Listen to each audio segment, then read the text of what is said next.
Accountability is really doing what you say you're going to do. It's keeping the promises that you make to yourself. Antonio. Best-selling author, motivational speaker, create the life you want. It's the decisions that you make every single day when no one is watching. When no one is watching, that's going to determine your success or failure in life. Instability growing up, I found that as I began my career, and I think interestingly in relationships where they showed up, whenever things got really, really good, that's when I would leave. I don't consider myself a consultant. I'm a coach. I ask questions. Very rarely will I tell someone what to do, but I love to ask questions, and I love to ask myself questions. And a question someone asked me a long time ago that really stopped me in my tracks, and this will stop everyone in their tracks if they're willing to listen to it and process it, is... Can I congratulate you on the book? Let me give it a mention. It's called Stop Living on Autopilot, Take Responsibility for Your Life and Rediscover a Bolder, Happier You. This is a raw book. It's a no-nonsense book. And I was reminded of David Goggins' book, actually, when I was reading it. He's another man who believes in a no-nonsense approach. And both of you have the same philosophy, especially when it comes to accountability. Can you talk to me about how you view accountability in life? Yeah, well, anytime I'm mentioned with David Goggins in the same sentence, it blows me away. Obviously, we come from different approaches, and I have the utmost respect for his background and what he does. I just come from an interesting background where I'm a firm believer that we need to tell people the truth. More than anything, we owe it to ourselves to tell people the truth and for us to tell ourselves the truth. I think few people nowadays need a pat on the back. They need someone to look them square in the eyes and tell them what's up. I know at least I did. And for me, as I think about accountability, is really doing what you say you're going to do. It's keeping the promises that you make to yourself. It's doing those things that you're supposed to do without expecting a pat on the back that society has, with social media and these different tools, as giving us an expectation to expect certain things. So when I think about accountability, it's doing what you say you're going to do, and not for anyone else, but for the end of the day, for you and the person that you look at in the mirror every single day, because we can get deeper in this if you want. There were some times when I didn't keep accountability for myself, and that turned me down a road. A lot of what I share in the book, Stop Living on Autopilot, that I didn't like. And at the end of the day, yeah, you can go see therapists, you can get support, you can get on medication, you can hire a coach. And at the end of the day, it's the decisions that you make every single day when no one is watching. When no one is watching, that's going to determine your success or failure in life. I know you had a trying upbringing. I think you moved something like 15 times between both of your parents. I think there were 6 divorces, and condolences. I know your father passed away earlier on this year. Can I ask you how that informed your approach to life today? Yeah, that's a great question. Thank you for those condolences. To be clear, they didn't marry and divorce each other 6 times. That would have been, you talk about commitment. That would have been a commitment gone wrong. Uh, that affected me when life started going really, really good. You may be familiar with Gay Hendricks in the book, The Upper Leap and the Upper Limit Problem. And the Upper Limit Problem basically postulates that we all kind of have this internal thermostat that we're set at, that we're born at based on experiences, etc. And if we exceed that, let's say, for example, you experience more joy, more happiness, you experience more career success, you experience more wealth, you name it, we try to find a way to bring ourselves back down to what's normal. So when I experienced those divorces and all of that, what's the word I want to use? Instability growing up, I found that as I began my career, and I think interestingly in relationships where they showed up, whenever things got really, really good, that's when I would leave, because I wanted to leave before the rug got pulled from underneath me. Right when the career, I had a television career for a really, really long time in New York City as a reporter, correspondent. I was a guy on TV every single day, most days. I can look now, I can look back and see that as I was making certain success, making certain steps up the ladder, I saw some self-sabotaging happen because I didn't know how at the time how to process that and how to handle that. So when I think about that instability growing up, it took me many years to acknowledge it. it led to that upper limit problem. And when things got good, that's when I would say, hey, you know what? You're an amazing woman. I should get out of here. Oh, I've done that a couple of times myself and kicked myself after it. It's amazing the tendency people have to self-sabotage because they don't want to move to the unfamiliar space of success and of contentment. They're more familiar with being dissatisfied and being miserable and unhappy, and they go back there. They go back there every time. Yeah, that's normal for a lot of people. That's their standard day in the life. And for me, that was my standard day in the life. And it's to the point when you realize enough is enough. And you have to ask yourself a question. You know, the work that I do, I don't consider myself a consultant. I'm a coach. I ask questions. Very rarely will I tell someone what to do, but I love to ask questions and I love to ask myself questions. And a question someone asked me a long time ago that really stopped me in my tracks, and this will stop everyone in their tracks if they're willing to listen to it and process it, is how good are you willing to feel? How good are you willing to feel? And the truth is, when I was asked that question, probably for the first time 13, 15 years ago, based on my actions, based on where I was not willing to feel good at that time because I can look at my behaviors and my patterns and how I showed up that said that you have a limit, you have a threshold of how good you're willing to feel.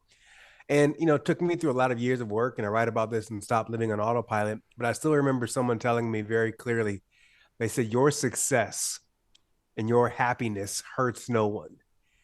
And when they said that to me, that was like a big exhale for me. Your success and your happiness hurts no one.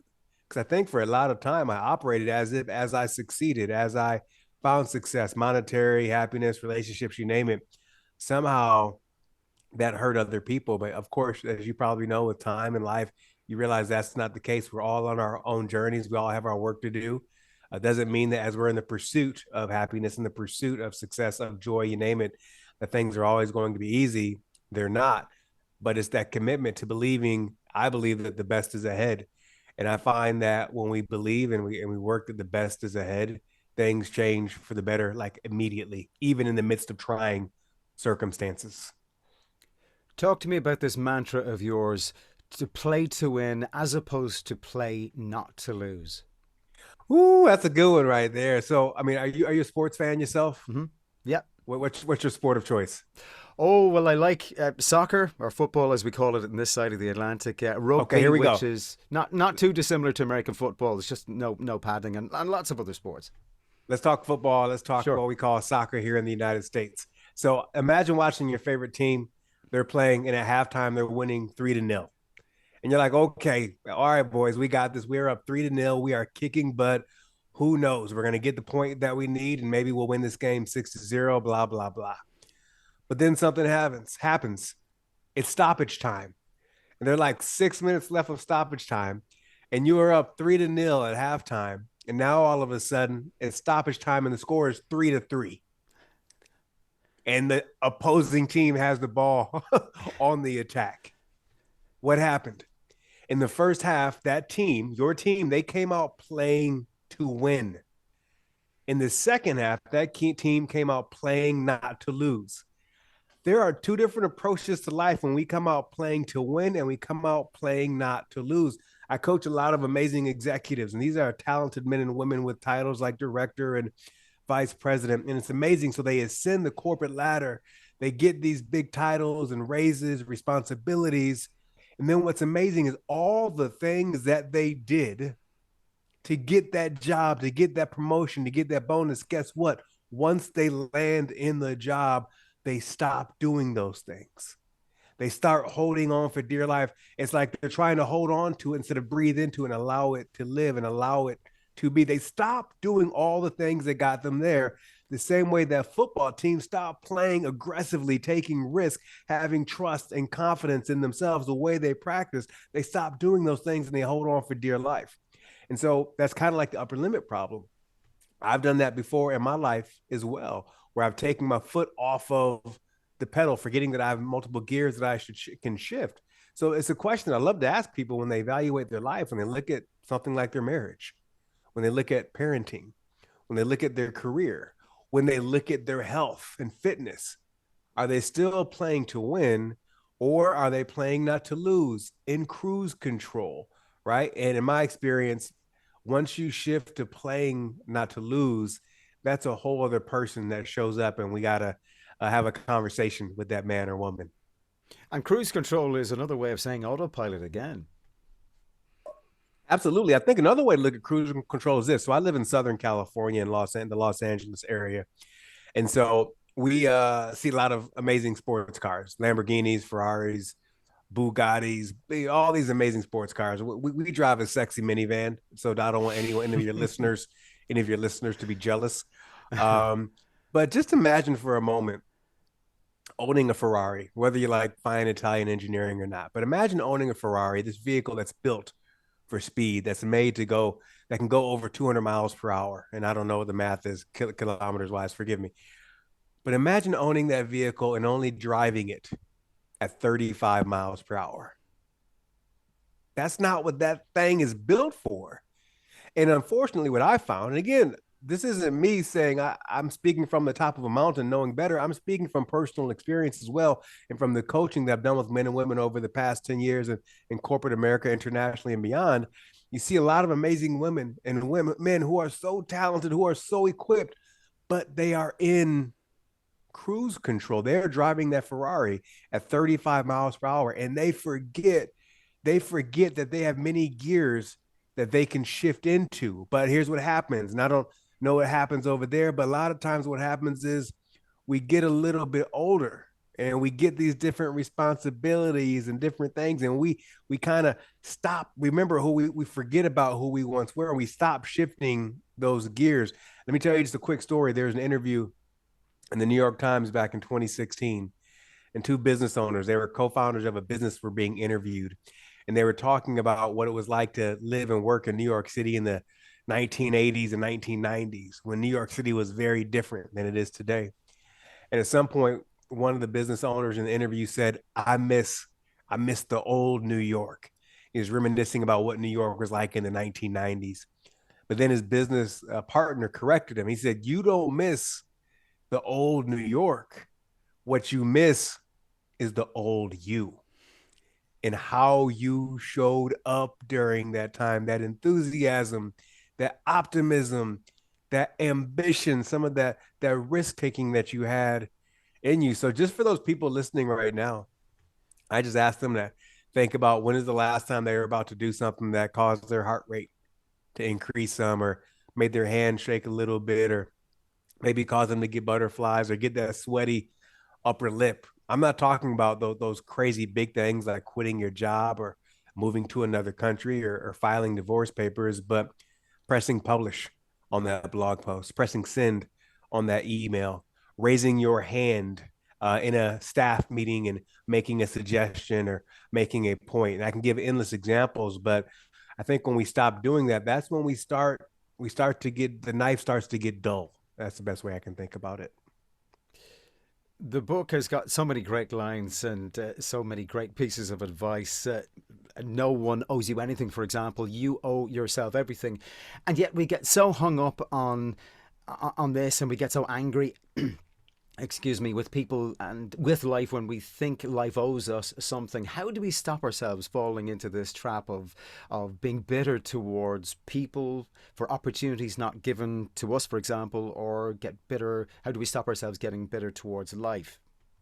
Yeah, well, one, I think the opportunity we have first and foremost, and this is the hard part right here, is being willing to point the finger at ourselves. In society nowadays, we point the finger at everyone else, but very rarely are we willing to point the finger at ourselves and ask this pivotal, powerful question: what role have I played in this? I saw something the other day. It said that when you're 18 years old, most of your challenges and problems you can blame your parents on. But when you're 38 years old, everything is your problem. That's based on the decisions that you have made up to that point in your life. I found the best way to not get bitter, to not to be a complainer, to take accountability, is to not to go about life alone. As you probably know, at least in the States, we're talking about this a lot. There's a loneliness epidemic, specifically as it relates to men. And they don't have a lot of mates that they're spending time with, unfortunately. And I find that isolation, first and foremost, is a big enemy to so many people. And in my experience, no one who has accomplished anything of significance did it alone, and neither should you. So my suggestion to everyone is either one, sometimes you have to write a check, like hand over money to someone and work with a coach, work with a therapist, join a group coaching program to get some support to see where your blinders are. At other times, you can do something that I do every Thursday. I'm part of a community called Man Morning. We have an international global newsletter called Man Morning, and we get together every week for an hour. We go for a walk and talk, a group of guys, and we do something very interesting in this walk and talk. We start with two questions. The first question is, what are you celebrating? We all go around and we briefly share what we're celebrating. And that's really key and important because I can't tell you how many people, in my experience, very rarely, if ever, share wins, big or small, personally or professionally, out loud. Right? That's just rare. So it's just good to hear what other people are sharing and being able to share also what you're celebrating. But then we also share what are you navigating. And let's be clear, we say, what are you navigating? We don't say, what are you complaining about this week? Two different things. What are you navigating? And then we also get to share some of those things. And the awesome thing about that is that you realize you're not the first person or the only person experiencing something. Other people are going through challenging times. And so meeting with a men's group or a women's group or a church group, there's so many different types of groups like this exist, is awesome to start taking some of that accountability. Lastly, I'll say in terms of like the limit the complaining is, I want people to have more things on the calendar that they're looking forward to. I find that a lot of individuals that are struggling, going through challenging times, and these could be individuals, by the way, that on the surface they've checked off every box that society said they should check off: education, job, income, family, house, all those things that say you're supposed to be successful, you're supposed to be happy. Uh, but one thing a lot of these folks don't have is something on the calendar to look forward to. I know that may sound trivial or simple, but that a weekend getaway. Let's go ahead and plan that vacation for next year in advance. Let's look at the calendar for this quarter and see what concerts or what comedy shows are coming to town that we can put on the calendar. If you have children, planning those events in advance. I find that going with the flow is cool, and sometimes having those things on the calendar that give you something to look forward to, that they can play a really positive role in how we show up on a day to day. You mentioned loneliness and it being an epidemic now in the Western world and probably all over the world at this stage. And you talked about your newsletter and you're getting together with other men on a Thursday, the man morning. Can we talk about that shared experience and that collegiality and that sense of a tribe and sharing life's woes and trials and tribulations then? And then can we talk then and set that against the mantra and this quote that Mel Robbins is famous for, that nobody is coming to save you? Can we square one against the other? I think we can. Well, first, I'm a big Mel Robbins fan. I've been a fan of her work for a really, really long time. Again, no one's coming to save you. No one owes you anything, but you owe yourself everything. I think those things are very alike. And in the midst of no one is coming to save you, no one owes you anything, you owe yourself everything. It is still our responsibility to do all we can in this life to not go about it alone. I've learned that, my challenges and tribulations, a lot of them have one thing in common, and that is that I've isolated and that I've retreated. There's a portion of my book of Stop Living on Autopilot when I talked about where, according to the internet, I was living my best life ever. I was checking off all those boxes, but behind the scenes, I was struggling and I was starting to retreat. I was starting to isolate from family and friends. And what I find is that even though at the end of the day, the decisions that I make, the choices that I make are up to me, it would be such a waste of life to go about things on our own and solely reading blogs and solely really reading newsletters and solely reading books and not getting that human touch.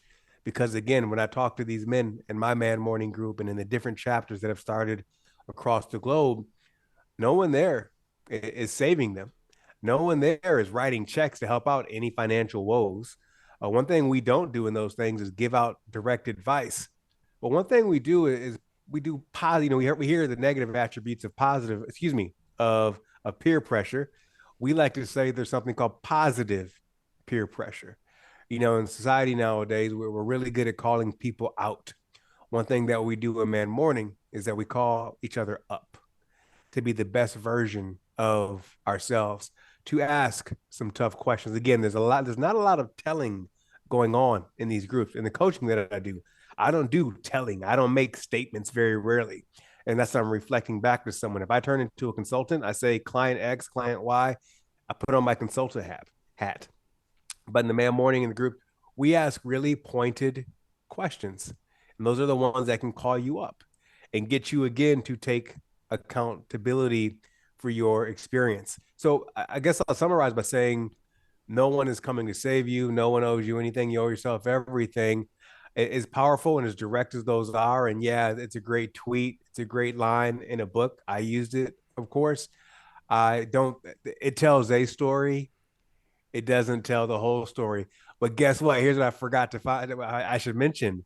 I find the more that we bet on ourselves, the more that we invest in ourselves, more people tend to show up wanting to help. They see you're doing the work. They People tend to show up and they're willing to help you when you're doing something. So I hope that answers your question. That was a brilliant one. Halfway through the book, you write a chapter called "What Do You Want?" I'm wondering, why is it that an awful lot of people don't know what they want, or is it a case that they do know what they want, they're just afraid to go for it? Ooh, I think it's a combination of both, but I think it's more of the latter. We're afraid to go for exactly what we want. Like that's one of the things that I do in a lot of my coaching sessions, especially when I get started. Most people who come to me, they come to me with what I call the leaf on the tree. They're having job problems. They're doing a career transition. Some people are dealing with some relationship stuff, though I'm not a marital counselor. And sometimes what I'll do is they're telling the story of this and that. I'll just jump right in to stop the story and say, what do you want? What's the outcome that you want? What is the outcome that you desire? And you would be amazed. You probably wouldn't, but a lot of people would be amazed and surprised how many people cannot directly answer that question because they haven't really thought about it. They don't know. Or to your point, many people are afraid to pursue what they want to pursue. Look, it's no wonder I meet so many people. Here's a profile of many of my clients. These are a man and a woman. Let's say they're 43 years old. They've checked off all the boxes society said they should check off. They shouldn't. The society says they should not complain. That they're doing good. But at some point, as they checked off the boxes of their education, getting the good job everybody talks about, setting up the pension, all that fun stuff, at some point they never really paused and asked themselves, this is great, but is this what I want? Is this what I want to pursue? So then all of a sudden what happens? They're 42, 45, 48 years old, still young, in my opinion, maybe 50s as well. But not only are they now they're saying, is this what I want? Then they look over and they see a husband or a wife and they see kids and they see a house and a mortgage and different responsibilities. So they feel a little bit overwhelmed. And so they feel a little bit of regret for not going after what they want. I know I'm going a lot of different directions here. And I do believe it's a lot of people not pursuing what they actually wanted to pursue. It goes back to playing not to lose as opposed to playing to win. Lastly, I'll say when I was in grad school, a professor said something to me. I had a lot of different options when I was coming out of graduate school. And I was a bit overwhelmed by them. The same way I think a lot of people now are overwhelmed by all the different things they can do, apparently, because the internet says you can do anything. Watch a 30-minute YouTube video and you too can start doing this. But he said, you can do anything you want, but you can't do everything. You can do anything you want, but you can't do everything, which now makes me think about the great Jim Collins quote, who wrote the book Good to Great. He said, if you have more than 3 priorities, then you don't have any. So I'm all about this. When I meet people and they tell me they're stuck or they're in a funk, or you probably met many people who've been figuring things out for a really, really long time. In my book, in my experience, that means one thing.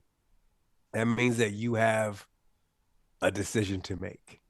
You have a decision to make. And by the way, again, I'm not inviting people to do drastic things like quit their jobs and move to new countries. If you're like want to pursue a new profession, great. Do I advise you quit your job immediately and start a new business? No. But if you have a standard 9 to 5, how about working on what your new interest in your 5 to 9 in the evenings at home or in the weekends, or signing up for that course or working with that coach to explore this? What's the smallest step that you can take to explore this and see how that pans out? And then you'll make momentum and progress from there. I am obsessed with the concept of overcoming failure. If I had the opportunity to talk to the most successful people in history, I wouldn't talk to these people about their successes. I would talk to them about the darkest of moments whenever they doubted themselves and when they didn't have any attention from the world and they had to overcome the difficulties and the trials of failure. I'm just wondering, because you're somebody who espouses the significance of mindset mastery, what advice would you have for people out there who, in order to help them deal with those moments when they're doubting themselves and when they're having to overcome a failure in order to progress and move forward? Yeah, I've experienced a good amount of failure in my life, if you want to categorize it as failure. I like to remind people of that again, that the internet tells a story. It can never tell the whole story. So I don't want anyone here to be confused about what you read about people on the internet, what you see on Instagram, TikTok, LinkedIn. You're getting a story, you're not getting the whole story. Most people don't sell their failures. They don't tell those stories. They tell the ones of success, but there's a lot behind those. Um, I would invite people. I don't know why we don't do this enough, but I would invite people to look at life as a laboratory. And you have background, in science, so you would appreciate this. But I find that when you look at life as an experiment, as a laboratory, it gives us a lot more leeway. It gives us a lot more flexibility for everything not to work. I'm not a scientist, but I can't imagine scientists who are trying to solve amazing challenges, how many quote unquote failures that they hit. But I wonder if they even look at it as a failure, or they just look at it, okay, I tried that, but we're in this is an experiment. We're in a laboratory. That's what we're supposed to do. So let's try the next one. So that's what I invite people to do, is how can you look at this as an experiment and look at it as a test, and then learn from that test so we can improve and so we can get better. And I get it. Some people have bigger hardships, bigger failures than others, and that whether money's involved, whether careers are involved, whether relationships come to an end. But I'm a firm believer that since we woke up today, that the best can still be ahead. I'm a firm believer that as I write and stop living on autopilot, that no matter where you stand today, your story isn't over yet, because we're still writing it right now. And I think that when we kind of take the reins back and we take control and we're willing to point the finger at ourselves, we can spark some new changes, and things look better in our life, and use those failures as a catalyst for our life, for our growth, as opposed to as a crutch that we just lean on and continue to tell those stories about what happened 12 years ago. I'm sorry to say this, but nobody wants to hear what happened to you 12 years ago, right? Because when you meet up with your buds for the holidays and you're still talking about, they just would have put me in the game, or I should have got that, we got to move forward. So I would say look at life as an adventure, as a laboratory, and don't be so hard on yourself. Your Twitter feed is gold. I have to suggest that people go to it. Even the other day, you tweeted this: a counterintuitive way to create momentum: do less than you're capable of. So 15 minutes a day over a week is almost 2 hours. 15 minutes a day over a month is nearly 8 hours. I love the idea of doing things in bite-sized chunks. It kind of feeds into that notion that Stephen Bartlett talks about, improving by 1% every single day. Bite-sized chunks. Yeah, it makes a big difference. While we're recording this, New Year's isn't extremely far away, and of course, a lot of folks are going to do New Year's resolutions. And he'll hear people say wild things like, "Oh, I'm going to work out every single day," and my response is, "No, you're not. You're not going to work. If you telling me you're going to go from not working out at all to working out every single day? No, you're not. How about you give yourself a little bit of slack, and instead of working out every single day, do less than you're capable of, and say, you know what? I'm going to go to the gym for 3 times this week for 30 minutes. And guess what? If you end up going more, great. But I just want you to check off check off those three. Um, you may say with your spouse, we're going to do date night every week now. If you have young kids, different responsibilities, maybe that's not going to work. So how about every other week you choose that date night or date days, as my wife and I have been doing, where we find that in the evenings we're just fatigued with kids and life, so we try to sneak out for lunch or something, or a hike during the day. And for those people, that there are so many people, as you know, that want to write books. I've written four of them, and I can tell you, that whole thing. I'm going to write all this weekend. To the point, to that tweet. If you just schedule 15 minutes a day every single day, that adds up over time. Typically, that 15 minutes, you're going to get in the zone. The flow is going to extend to 20 minutes, 30 minutes some days, but set that timer. Do less than you're capable of, and that will build up some momentum so you can become the type of person that writes, the type of person that works out, the type of person that eats healthily, the type of person that does date afternoon, nights with your spouse and beyond. Such wisdom. Antonia, if people want to find out more about you and your books, where can they go? Head on over to theantonioneves.com. That's the HQ for everything. If you want to learn more about the Man Morning movement, head on over to manmorning.com. Great stuff. And I'll stick a link to both of those in the show notes for this episode. Antonia, thank you so much for your time. Really appreciate it. Thank you for having me.